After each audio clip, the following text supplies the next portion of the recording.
Up until now, the ring is the finger we knew by far the least about, other than the one that currently has a name and nothing else, and now they're suddenly poised to take the center stage in Project Moon's most popular game to date. And that's got me saying shuckaroonies because nobody read Leviathan, meaning a lot of this story will easily get lost in translation. So I want to take a closer look at the ring, what they're about, what they've done, and why they matter. Because despite how little they've appeared in Limbus Company, let alone Project Moon, this group is easily the finger that has had the greatest impact on the overall story. Speaking of which, while this video is mostly for the Limbus crowd, I'll make sure to put a spoiler warning before we start talking about Canto 6. But expect to get obliterated by Leviathan spoilers along the way. And with that out of the way, let's suck this finger. Because yes, first and foremost, the Ring is a finger, which is one of the 5 largest crime organizations, or syndicates, of the backstreets. I'd tell you what the others are, but you should probably know them like the back of your hand by now. As a finger, they have a variety of smaller syndicates working under them, and are notorious throughout the city.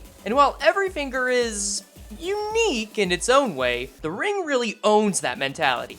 Yeah, they're basically a mafia of theater kids, drug addiction included. Using the arts as their justification for performing heinous performative acts, these guys may be the type to wear masks, but they're happiest when they can find something to put on display. From hosting auctions and galleries to holding classes and even offering some form of welfare to Backstreet's dwellers that can pass their art exams, everything they do is for the aesthetic. And if you don't live up to that expectation, get ready to be a work of art yourself. But with this by far being the most open finger we've seen up to now, that begs the question, how have they managed to stay underground for so long? Well, long story short, they own the backrooms. The Ring has 2 major pieces of technology at their disposal. One of them is considered singularity level, and the other one is the Corridor. It's effectively a pocket dimension turned into an office complex. Using this, they can make an exit at any location they want and have a matching entrance appear in their endless hallway. The end result is that they have a hub to do their work in and to take it on the go. And while I don't think this place's purpose is specifically to keep them out of danger, considering they will allow outsiders entry, it does also work as an extra layer of security. That being said, if you bust down the place enough, you might get lost for all eternity. Regardless, if the Ring ever has something to hide, this is the place they'll keep it. And on that note, let's talk about the orphan testing.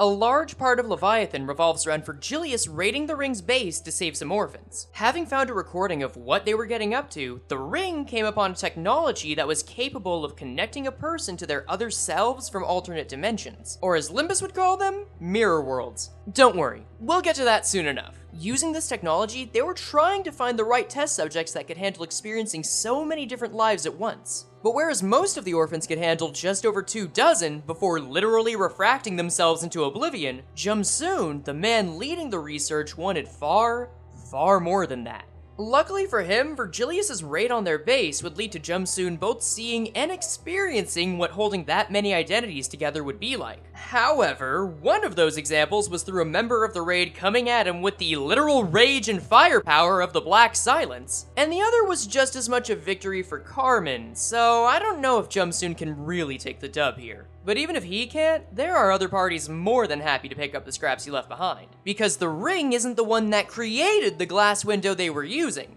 That happens to be the work of someone named Asaya. And if you don't know that name, you might recognize who they work for. By the way, for the rest of this video, expect to see more Limbus footage than anything. About halfway through, Leviathan stops being a comic and turns more into a web novel with 5 or 6 pages every chapter. And then the last 5 chapters are only accessible in English through a fan-made Google Doc. So if you end up seeing Gobo's face a few more times than you'd expect, well, that's why. Also, yeah, this is where we get the first appearance of Gobo. While not an ally to Verge, the two of them manage to come to an agreement seeing that they both have something they want to take from the Ring. In Gobo's case, that is Asaya, who quickly became friends with Jumsoon and worked with his experiments on the glass window without Corp's knowledge. Or at least without their permission. All Asaya really wants is to perfect his technology, even name-dropping Yi Song and his obsession to make something better than his mirror. And if it sounds like we're starting to move away from the Ring now, that's because we are. Until Canto 6, these are all the actions and tools at their disposal. But much of their impact can still be found in Corp, because as one quote from late Leviathan put it, if the Ring are those who believe only in what they see, then Corp is a company obsessed with being seen.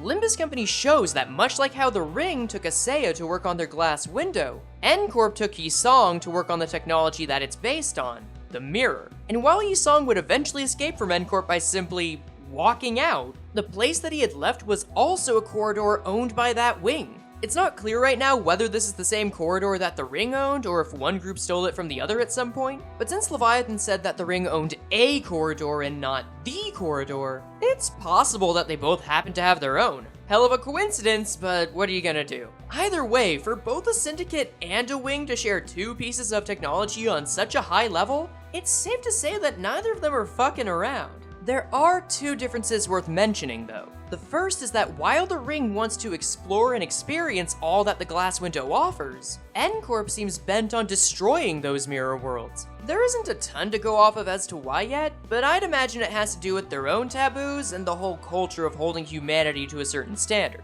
The second difference is easier to forget, but the ring doesn't have their corridor anymore. They lost that whole sucker in the raid to...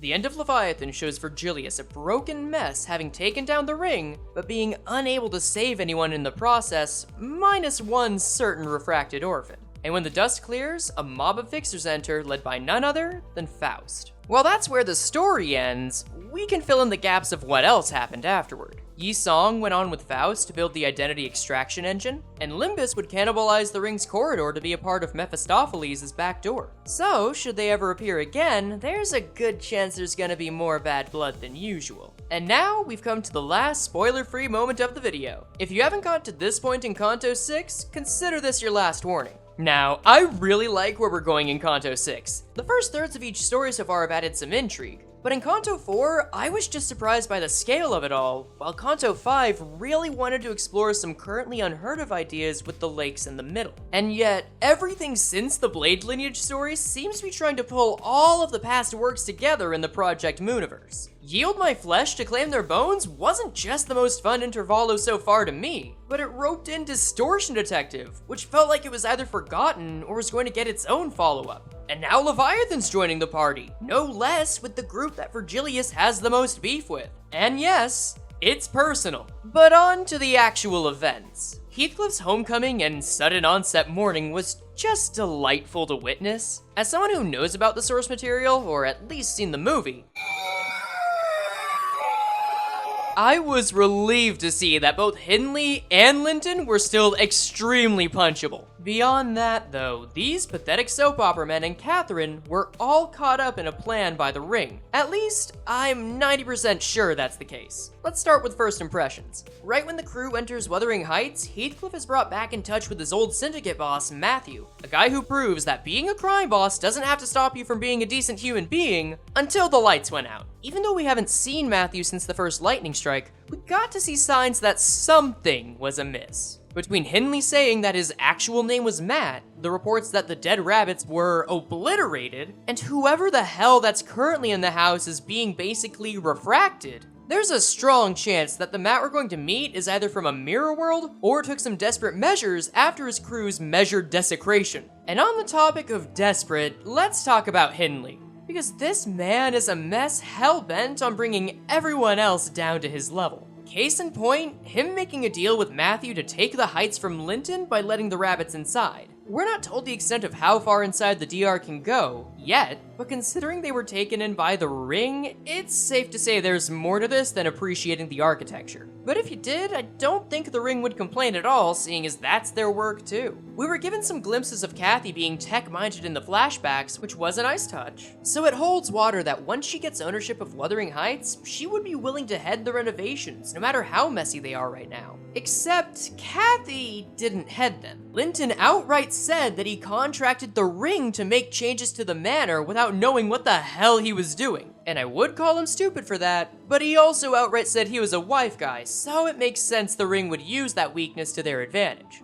None of this would have happened though if it weren't for Catherine being obsessed with Heathcliff. We were shown that she not only missed her boy toy as soon as he left, but grew resentful after it was clear he wasn't coming back. So after getting sick, and in spite of Linton's attempts to comfort her, the only sign of her recovering was after getting a very special visit. And this is the first official step into theory territory, but I feel it's safe to assume that she was visited by a maestro of the Ring. Not only is she shown looking into a mirror during that visit and given a sense of clarity, but that's the day before she buys Wuthering Heights and starts signing off on these renovations. At every step of the process, the ring has made use of what each of these three desperately wanted to turn the manor into a new corridor, and likely make the basement into a new space to test the glass window. Maybe even a new version of it. And Kathy's likely at the center of it all too, hoping that this can be used to somehow bring Heathcliff back. It's unclear if she's the mastermind or just a pawn, but this season's called Clear All Kathy, and this woman isn't dead. And that's my take. Every part of the story that's involved Wuthering Heights has had the ring stink on it. And if I'm right, this is the most insidious, intentional plot any of the fingers have made so far. We won't know more until the next week or two, and if you want to experience it together, I'll be streaming a challenge that gradually locks out my IDs the further we get into the chapter. A third of them are already gone, and it's only going to get more painful from there. But if you'll entertain me, I'd like to throw out 3 crackpot theories of what could happen in the basement. I don't expect to be right about any of these, but if even one of these comes true, that'll just make my month. First, we have the purple tear appearing. I didn't mention it earlier, but she shows up at the very beginning of Leviathan attacking Virgilius. Now, she didn't mention being with the ring, but with her warping powers and habit of kikaikuing her way out of every story she's been in, it may be a long shot, but it's still a shot. It also brings back Dante having to think about using the self-destruct button, so that could be fun. While we're at it, throw Temeri in there as an alt too, because if the dead rabbits were considered an urban plague, this wouldn't be a terrible place for them to finally die. Second is just anyone from Damien's crew showing up, either Rim, a new guy, or the Twink himself. This one feels almost like an obvious guess, but if the ring wants to meddle with the mirror worlds, it only makes sense that Damien's crew would take some issue with that. And lastly is my biggest crackpot theory that I will be over the moon with if it's right. Catherine is Carmen. Okay, not literally, but hear me out. Kathy has been described in a way that's very much like Carmen. Both of these characters have a history of smooth talking to get what they want, having an interest in science, being called anywhere from annoying to enigmatic and mysterious, and screwing with powers beyond their means before supposedly dying. And add one more point since both are probably still alive in some form. The only major difference is the object of their obsession, with Carmen being obsessed with freedom in the city, and Kathy being obsessed with Heathcliff. Call it a stretch, but with the ring likely testing out a new glass window, and Kathy both having a second bow and specifically using a form of light in whatever plan she's made, there are a few signs that Carmen is in the building. I don't know if it'll be her from another mirror dimension or if Kathy is some sort of non-distortion vessel, but between the ring now being aware of what distortions are and both them and Kathy getting some second chance, I can see her claiming the basement as prime real estate. But that's about all I got today. This kind of video is an experiment for me to get stuff out more often, so let me know what y'all think. As always, thank you to my patrons and members, and don't forget that if I say the word subscribe, the button lights up. Feel free to pop by the next Canto 6 streams and watch me flounder, and for now, I've been Frey. Have a grand day.